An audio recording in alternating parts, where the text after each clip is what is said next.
In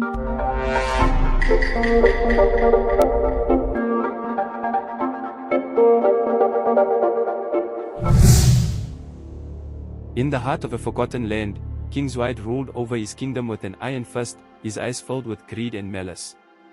He had made a dark pact with the spirits of the underworld, gaining immeasurable power but losing his soul in the process. His reign was one of fear, and the land around him became barren and desolate, haunted by the echoes of his cruel rule. The villagers whispered of a prophecy that spoke of a son who would rise against the darkness, but few believed it.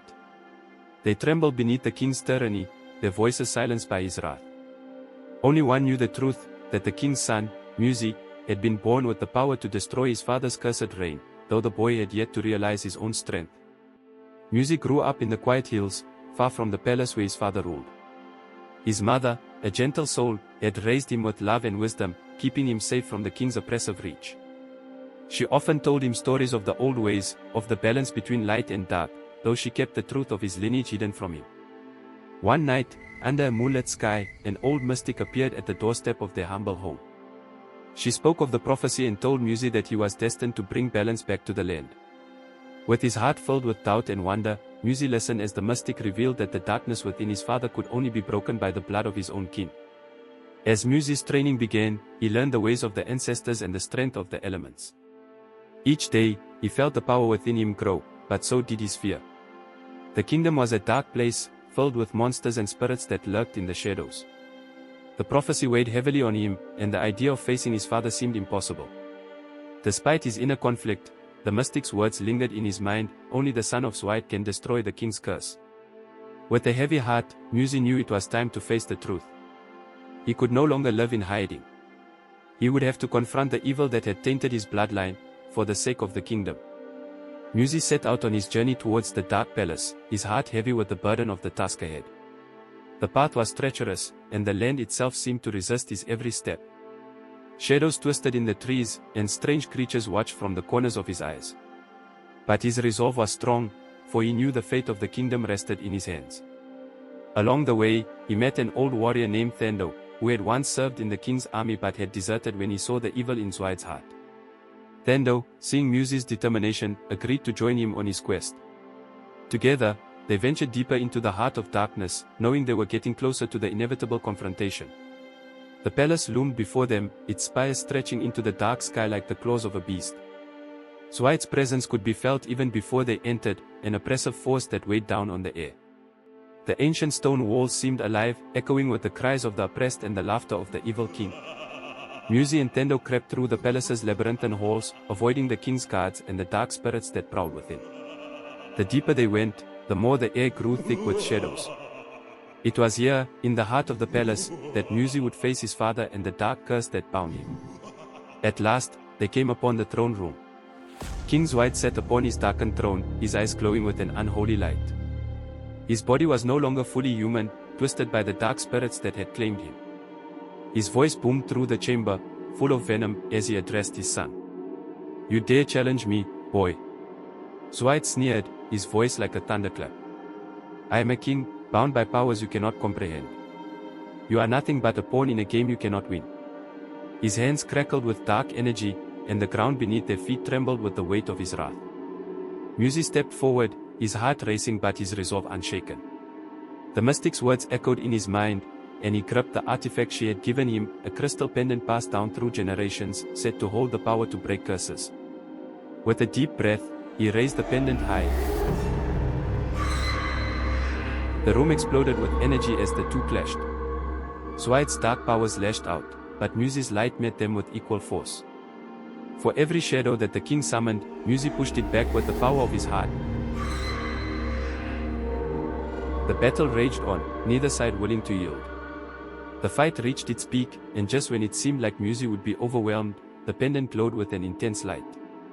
The spirits of the ancestors, who had once given Zwide his power, now turned on him. They screamed in rage as they broke free from his grasp, turning against the very king who had summoned them. With one final strike, YEGAZI shattered the dark crystal that bound his father to the underworld. The king howled in pain as the darkness within him was purged. Zwide collapsed to the floor, his body crumbling to dust, leaving behind only the remnants of the curse he had embraced for so long. The palace trembled as its foundation cracked and fell. The darkness that had once consumed the land began to dissipate, and the air became lighter. YEGAZI stood over the remains of his father, his heart heavy but relieved. The kingdom was free, but the cost had been high. As the dawn broke, a new day began for the people of the kingdom. YEGAZI, though scarred by the battle, knew that he had fulfilled his destiny. The land would heal, and a new era would rise from the ashes of the old. But the weight of the past would always linger, a reminder of the darkness that had once ruled. Though the kingdom was free from Zwide's rule, the scars of the past were still fresh. YEGAZI faced many challenges as he sought to unite the people, who were divided by fear and distrust. Some still whispered of Zwide's power, and others struggled to accept that a new king, the very son of the tyrant, could lead them to a better future.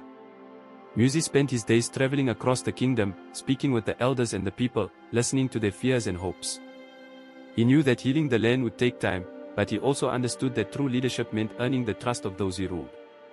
Slowly, the walls that had divided them began to fall, and the kingdom started to heal. One evening, as YEGAZI sat in the royal gardens, a strange presence filled the air. The winds shifted, and the once forgotten spirits of the ancestors began to appear before him. They had watched over the kingdom for centuries, but under Zwide's reign. They warned him, however, that the darkness was not fully gone. There were remnants of the evil that had once consumed his father still lurking in the shadows, waiting for a chance to return. YEGAZI vowed to protect the kingdom and ensure that the darkness never took root again. As the kingdom began to rebuild, a new threat emerged from the shadows. It was not another king, nor a warlord, but something far older, a being of pure darkness that had once been bound by the spirits. With Zwide's death, the curse had been weakened, and the creature now sought to reclaim its dominion over the land. YEGAZI, with Thando by his side, gathered a small group of warriors and mages to track down this new threat. The darkness that had once consumed Zwide had not been fully eradicated. The battle for the kingdom was far from over, and YEGAZI knew that only by uniting his people could he defeat the evil that lingered. YEGAZI and his companions traveled to the ancient temple of the ancestors, where they believed the creature was hiding. The journey was perilous, filled with traps and challenges that tested their resolve. The closer they got to the temple, the stronger the presence of darkness became. Along the way, YEGAZI struggled with doubts. Was he truly strong enough to protect his people, or was he still the son of a tyrant, destined to fail? Thando, ever faithful, reminded him that his power did not come from his bloodline, but from his heart. It was his courage and his willingness to stand against the darkness that made him a true leader. At last, they arrived at the temple, its entrance guarded by ancient statues and forgotten magic. The air was thick with an oppressive energy, and the ground beneath their feet seemed to pulse with malevolent force. The creature, once bound by the spirits, had made its lair here, and YEGAZI could feel its presence lurking in the shadows. As they ventured deeper into the temple, they encountered strange creatures, twisted reflections of the darkness that had once consumed Zwide. Each battle was harder than the last, but YEGAZI's resolve only grew stronger. He knew that the fate of the kingdom rested on his shoulders, and he would not falter. At the heart of the temple, YEGAZI and his companions finally confronted the creature of darkness. It was a being of pure malice, a shadow that twisted and writhed in the air, its eyes burning with hatred. It had no form, no true shape, only darkness that threatened to consume everything in its path. The creature spoke to YEGAZI, taunting him with the power of his father. It claimed that Zwide had never truly been defeated, that the evil was still within YEGAZI's blood. But YEGAZI, with the strength and the light of his heart, stood firm. He knew that the darkness would not define him, no matter what the creature said. The battle between YEGAZI and the creature raged on for what felt like an eternity. Shadows clashed with light, the air crackling with the power of the elements. YEGAZI's strength began to wane, but the memories of his mother's love, his father's fall, and the hopes of the people kept him going. With one final surge of energy, YEGAZI struck the creature with the power of the pendant, the same artifact that had broken his father's curse. The creature screamed as the light engulfed it, burning away the darkness and scattering the malevolent force across the winds. With its death, the last remnants of the curse were destroyed, and the kingdom was truly free. Though the darkness had been vanquished, the battle had taken its toll. YEGAZI was left weakened, his body and spirit battered from the final confrontation. Thando and the others helped him return to the kingdom, where the people celebrated the defeat of the creature. But YEGAZI knew that the price of peace was never easy. He had faced the darkness within his father and within himself, and he had emerged victorious. But the kingdom would need time to rebuild, and YEGAZI would need to guide them through this new era. He was no longer just the son of Zwide, he was now the king who had saved his people. In the months that followed, Musi focused on healing the kingdom. The people, once divided and fearful, began to unite under his leadership. Musi worked alongside the elders, the warriors, and the farmers, rebuilding what had been destroyed. The land flourished once more, and the shadows that had once plagued them were no more. Musi knew that peace was fragile, but he also knew that as long as he remained true to the light in his heart, the darkness would never return. His reign would be one of balance. Years passed, and Musi's rule became one of legend. His name was remembered not as the son of Zwide, but as the king who had brought light to a kingdom consumed by darkness. The people flourished, and the lands became bountiful once more. As he stood atop the palace, looking out over the kingdom he had saved, Musi knew that the legacy of his father's darkness had been replaced by a new legacy, the legacy of the light that he had brought to the world. The kingdom was free, and Musi's story would live on forever, a reminder that even in the darkest of times, a sun could bring an end to the curse and restore hope to the land.